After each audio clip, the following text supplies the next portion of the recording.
Salut, alors on continue avec le transistor tester.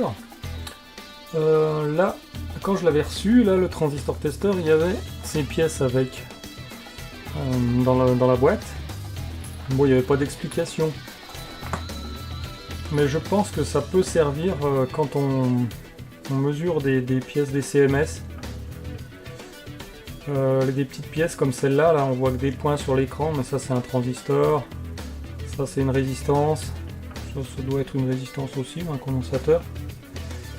Et donc avec cette plaque là, je pense qu'on va pouvoir mesurer les transistors et autres.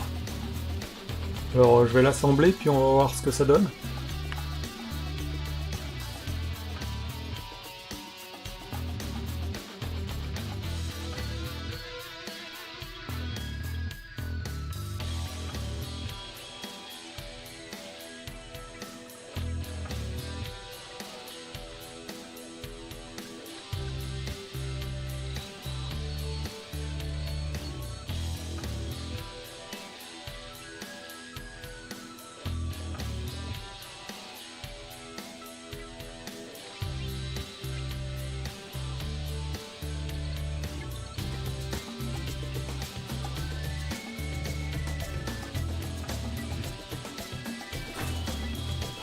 Bon voilà, j'ai soudé le truc, je l'ai mis en place.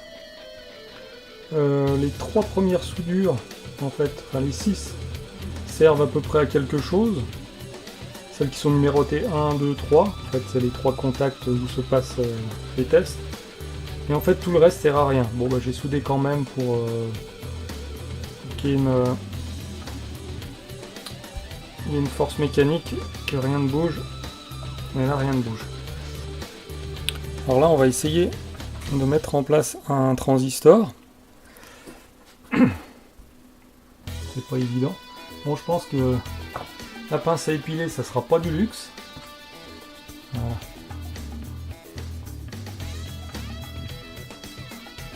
Hop, hop, hop, hop. Là, je suis à peu près dessus. Je vais appuyer légèrement pour qu'il y ait bien contact. Alors, par contre là il va pas falloir bouger. Alors avec quoi je vais pouvoir appuyer? Genre une mine de crayon. Allez, on va y aller avec une mine de crayon.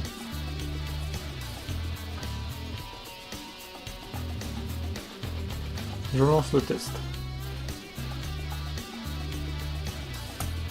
Ah, je me suis cassé. On recommence.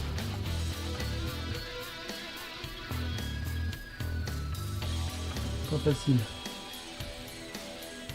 Le truc c'est que ça ne faisait pas contact. Alors donc j'ai chargé les plaques avec de la soudure. Que ça soit légèrement bombé. Même un peu trop là, mais tant pis.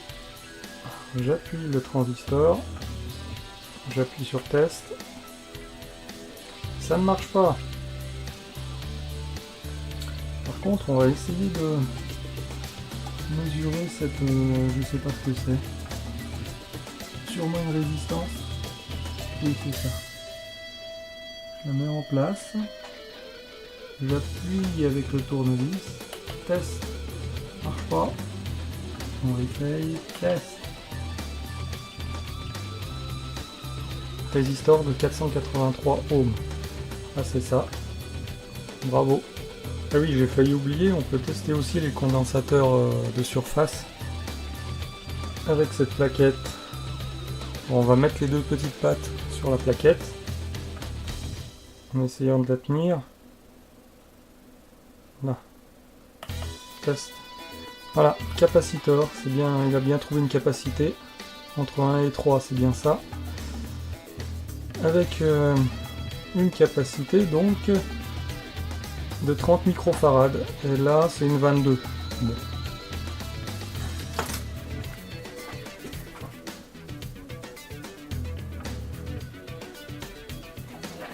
Donc là j'ai aspiré la soudure sur les pattes de contact, les 3 pattes de contact là où je mets le transistor.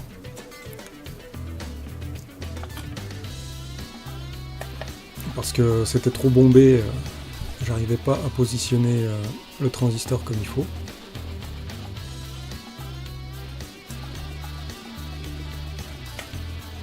on va essayer de faire un petit bricolage pour que ce soit plus facile à utiliser. Et vous allez voir ça. Je vais utiliser du plexiglas et des petits élastiques là. Passé un moment on faisait des colliers avec, et tous les enfants en avaient. Ils vont me servir.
Alors voilà, donc je commence à avoir quelque chose de pas mal là. Donc vous avez vu que j'ai mis une plaque de plexiglas en haut là pour tenir le composant. J'ai mis 3 élastiques en fait pour bien que ça l'appuie, mais le mieux c'est de mettre le doigt dessus. J'ai mis une autre plaque de plexiglas dessous pour éviter que ça force trop sur les contacts là. Et avec ça, on devrait avoir quelque chose de pas mal. Voilà la bête mise en place. Voilà, comme ça, je peux appuyer hop, avec le doigt. Il est où? Ah, il est là. Comme ça, il n'y a pas de souci, ça tient. J'ai calé avec le plexiglas qu'on voit là. Voilà, j'ai pris un transistor qui est estampillé H1A. Je vais le mettre dans la machine et je vais voir ce qu'il me trouve. Voilà, je l'ai mis en place. Je peux manipuler la machine sans que le transistor bouge. Il est tenu par les élastiques. Alors voyons. Hop, je tiens, j'appuie sur test.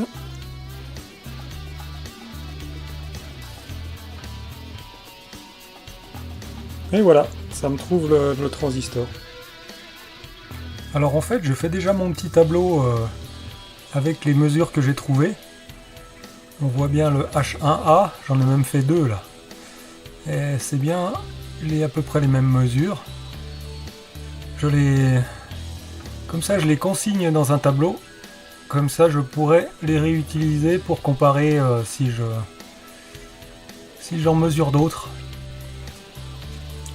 Alors bien sûr, si le contact sur une des pattes est pas franc, il trouvera une diode, ce qui est un peu normal. Entre 2 et 3. Ouais, bah donc on sait déjà la patte qui fait pas contact et tout. Alors ce qu'on peut faire, c'est la redresser. C'est un peu de l'horlogerie, mais on y arrive. À redresser légèrement, enfin, tordre légèrement la patte. Ça y est, il s'est éteint. Pour favoriser le contact donc sur les pattes du transistor. Là, ça c'est le transistor. Là. Moi, j'utilise beaucoup du papier normal, hein, qui n'est pas glacé. Et je le prends avec le doigt et je frotte les pattes contre. Et vous verrez, il y a des petites traces noires qui vont se faire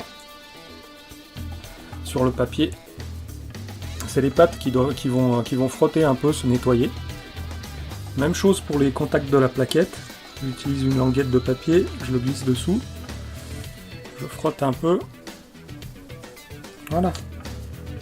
Et là, vous voyez que sur le bord du papier, il y a du noir qui s'est accumulé. Ça, c'est que ça a frotté contre l'étain des pads où s'appuient les pattes. Et de temps en temps, c'est bien d'y faire pour enlever un peu l'oxydation. Je pense en tout cas. Voilà, et pour finir la vidéo, je vais vous présenter ma station des soudures. Vite fait, parce que tout le monde l'a fait hein, déjà. La bonne vieille avec la pompe.